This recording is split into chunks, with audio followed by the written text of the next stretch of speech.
कक्षा 8 इतिहास की पाठ्यपुस्तक हमारा अतीत पाठ 2 व्यापार से साम्राज्य तक कंपनी की सत्ता स्थापित होती है भाग 4 का अध्ययन करेंगे। भारतीय जिले में कलेक्टर सबसे बड़ा ओहदा होता था। जैसा कि नाम से ही पता चलता है, उसका मुख्य काम लगान और कर इकट्ठा करना तथा न्यायाधीशों, पुलिस अधिकारियों व दरोगों की सहायता से जिले में कानून व्यवस्था बनाए रखना होता था। इसका कार्यालय कलेक्ट्रेट सत्ता और संरक्षण का नया केंद्र बन गया था, जिसने पुराना सत्ता केंद्रों को हाशिए पर ढकेल दिया। कंपनी की फौज। कंपनी के साथ भारत में शासन और सुधार के नए विचार तो आए, लेकिन उसकी असली सत्ता सैनिक ताकत में थी। मुगल फौज मुख्य रूप से घुड़सवार और पैदल सेना थी। उन्हें तीरंदाजी और तलवारबाजी का प्रशिक्षण दिया जाता था। सेना में सवारों का दबदबा रहता था और मुगल साम्राज्य को एक विशाल पेशेवर प्रशिक्षण वाली पैदल सेना की जरूरत महसूस नहीं होती थी। ग्रामीण इलाकों में सशस्त्र किसानों की बड़ी संख्या थी। स्थानीय जमींदार मुगलों को जरूरत पड़ने पर पैदल सिपाही मुहैया कराते थे। 18वीं सदी में जब अवध और बनारस जैसी रियासतों में किसानों को भर्ती करके उन्हें पेशेवर सैनिक प्रशिक्षण दिया जाने लगा, तो ये सूरत बदलने लगी। ईस्ट इंडिया कंपनी ने जब अपनी सेना के लिए भर्ती शुरू की, तो उसने भी यही तरीका अपनाया। अंग्रेज अपनी सेना को सिपाही आर्मी कहते थे। 1820 के दशक से जैसे जैसे युद्ध तकनीकी बदलने लगी, कंपनी की सेना में घुड़सवार टुकड़ियों की जरूरत कम होती गई। इसकी वजह यह थी कि ब्रिटिश साम्राज्य बर्मा, अफगानिस्तान और मिस्र में भी लड़ रहा था, जहां सिपाही मस्केट और मैचलॉक से लैस होते थे। कंपनी की सेना के सिपाहियों को बदलती सैनिक आवश्यकताओं का ध्यान रखना पड़ता था और अब उसकी पैदल टुकड़ी ज़्यादा महत्वपूर्ण होती जा रही थी।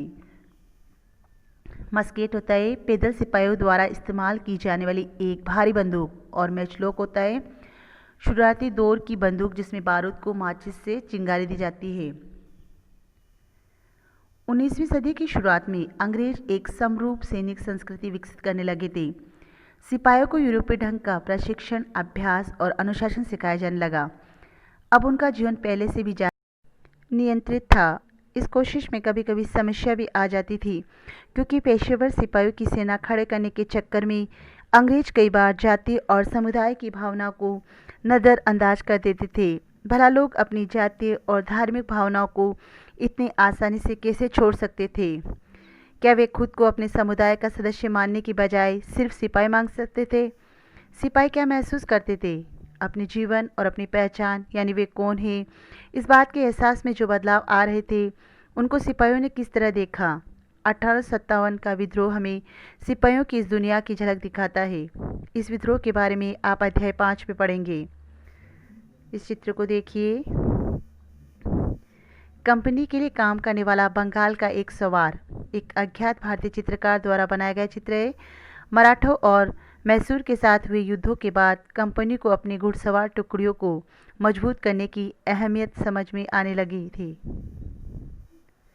निष्कर्ष: ईस्ट इंडिया कंपनी एक व्यापारिक कंपनी से बढ़ते बढ़ते एक भौगोलिक औपनिवेशिक शक्ति बन गई। 19वीं सदी की शुरुआत में नई भाप तकनीकी के आने से ये प्रक्रिया और तेज हुई। तब तक समुद्र मार्ग से भारत पहुंचने में 6 से 8 माह का समय लग जाता था। भाप से चलने वाले जहाज़ों ने ये यात्रा 3 हफ्तों में समेट दी। इसके बाद तो ज़्यादा से ज़्यादा अंग्रेज और उनके परिवार भारत जैसे दूर देश में आने लगे। पहले 6 से 8 महीने का समय लग जाता था, लेकिन भाप से चलने वाले जहाज़ों ने ये यात्रा 3 हफ्तों में ही समेट दी। सिर्फ 3 हफ्तों के अंदर वे भारत आ सकते थे। इसमें अंग्रेज और उनके परिवार भारत जैसे दूर देश में आने लगे। 1857 तक भारतीय उपमहाद्वीप के 63% भूभाग और 78% आबादी पर कंपनी का सीधा शासन स्थापित हो चुका था। देश के शेष भूभाग और आबादी पर कंपनी का अप्रत्यक्ष प्रभाव था। इस प्रकार व्यवहारिक स्तर पर ईस्ट इंडिया कंपनी पूरे भारत को अपने नियंत्रण। दक्षिण अफ्रीका में दास व्यापार। डच व्यापारी 17वीं सदी में दक्षिण अफ्रीका पहुंचे। जल्द ही दास व्यापार शुरू हो गया।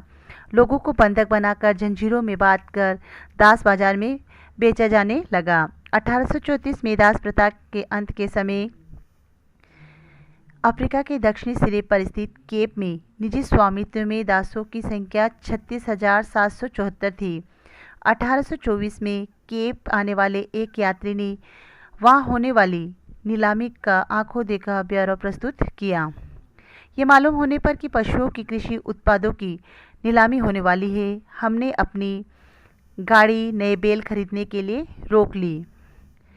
नीलामी के माल में एक स्त्री दास और उसके 3 बच्चे थे। किसानों ने पशुओं के समान ही उन्हें परखा, उन्हें अलग अलग खरीदारों को बेच दिया गया। माँ ने चिंता, वेदना और आंसू भरी आंखों से बच्चों की तरफ देखा। दुखी बच्चे व्याकुल माँ बाप से चिपक गए। ये दृश्य दिल को पिघलाने वाला था।